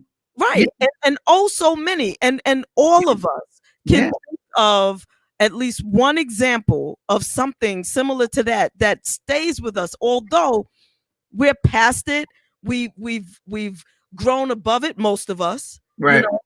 Some of us use drugs and alcohol to numb it because we don't know how to get past it. That's just that thing that teacher did is just as brutal and just as traumatizing as any rape.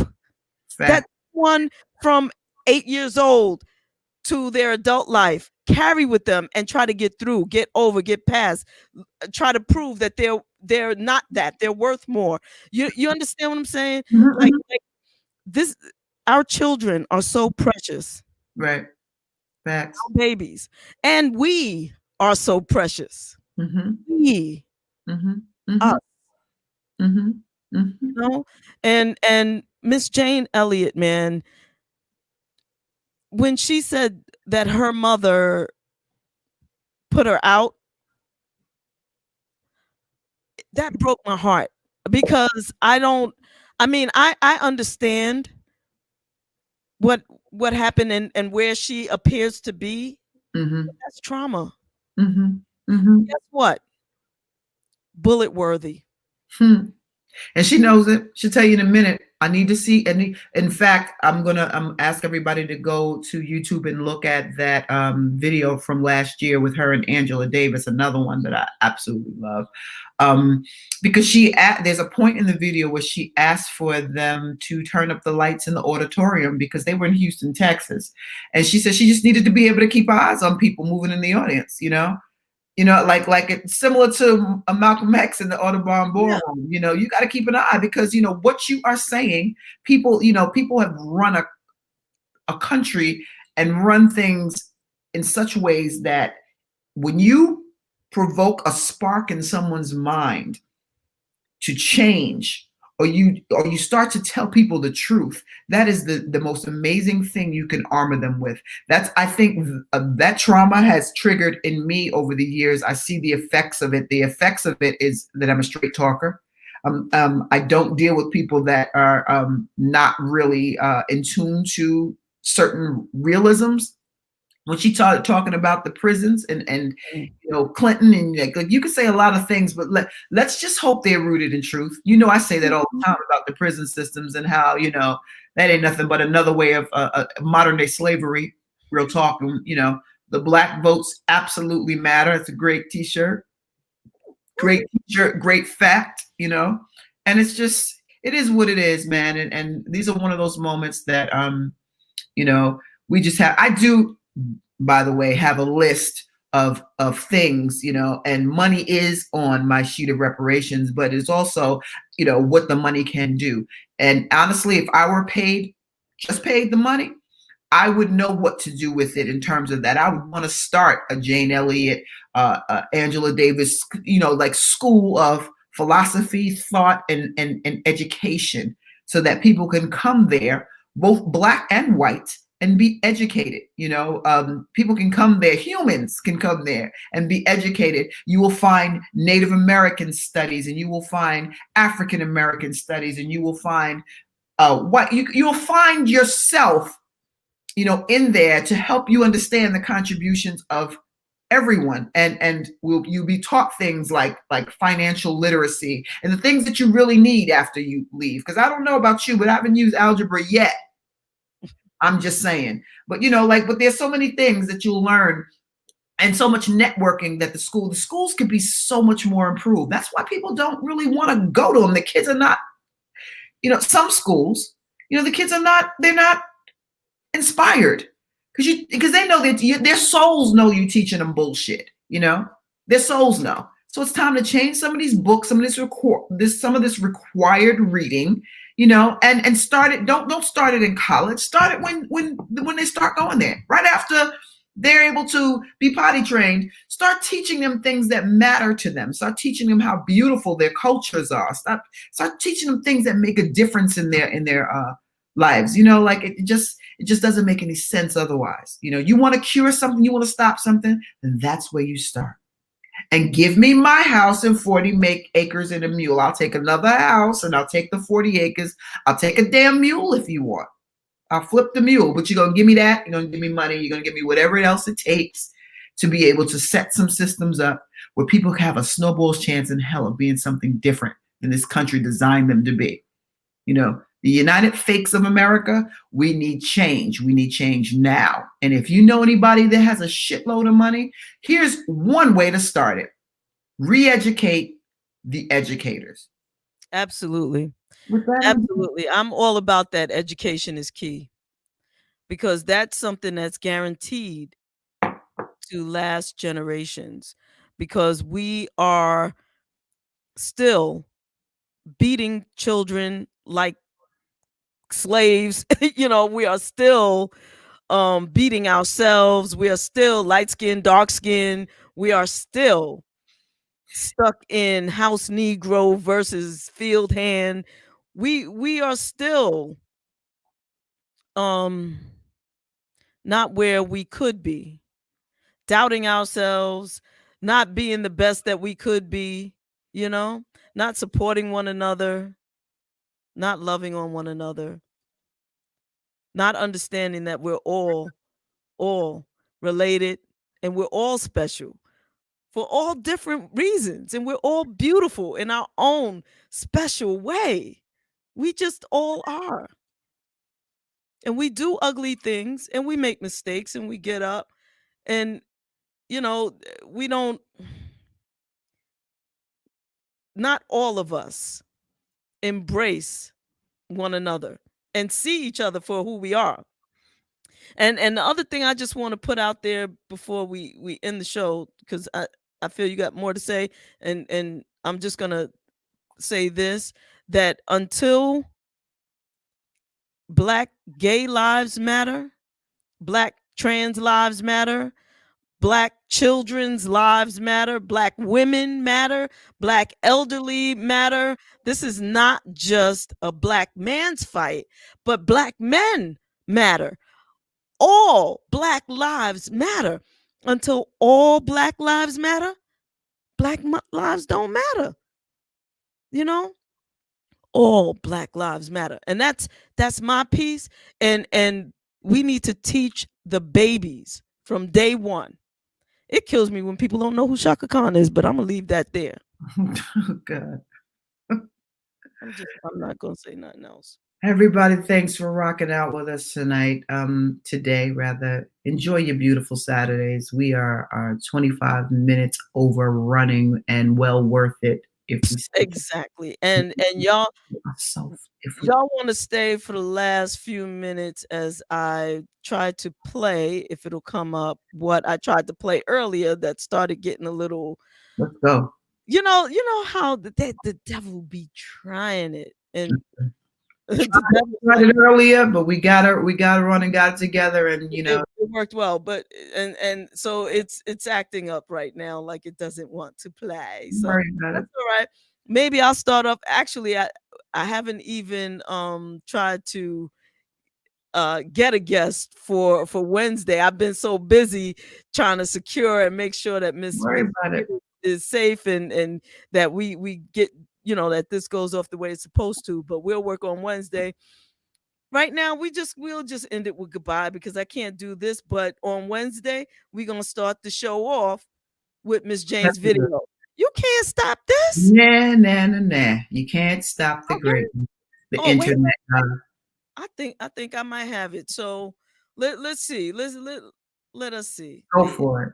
They be trying. Anyway, peace and love. Thank you everybody for watching and staying tuned. We love you. We love you back. If I were Black, they'd have killed me a long time ago. And if I were Black and saying the things I say, I wouldn't be alive. Bullshit! No, you're not gonna say I'm sorry there's racism. No, I do not have to ask you nicely. I consider this exercise an injection of the live virus of racism.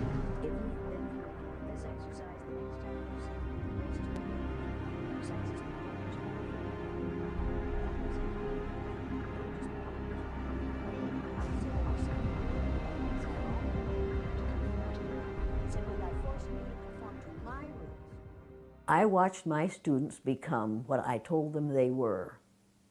I watched little, wonderful, brown-eyed white people become vicious, ugly, nasty, discriminating, domineering people in the space of 15 minutes.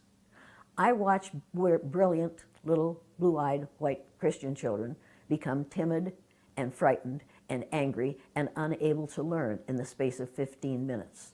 If you do that with a whole group of people for a lifetime, you change them psychologically.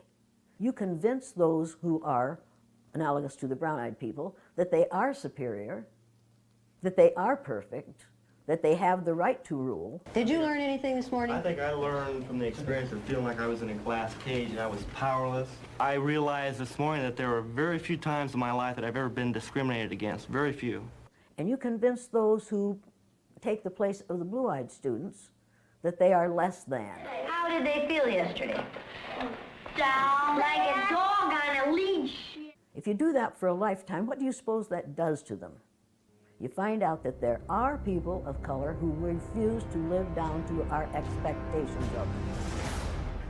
I am now watching, at the national level, that exercise that I did based on eye color being reenacted in the government of the United States of America.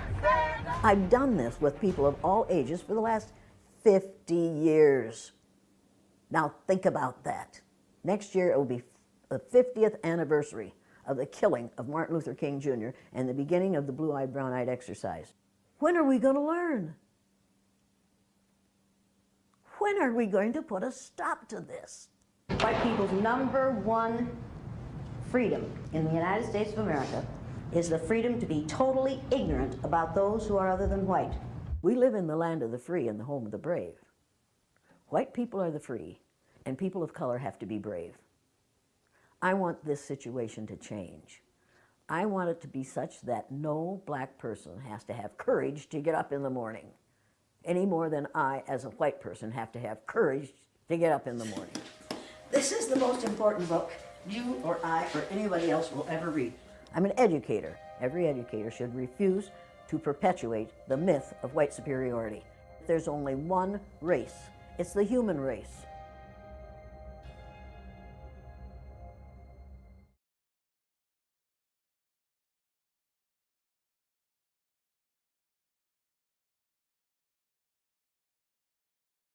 Hey, NBC News viewers, thanks for checking out our YouTube channel.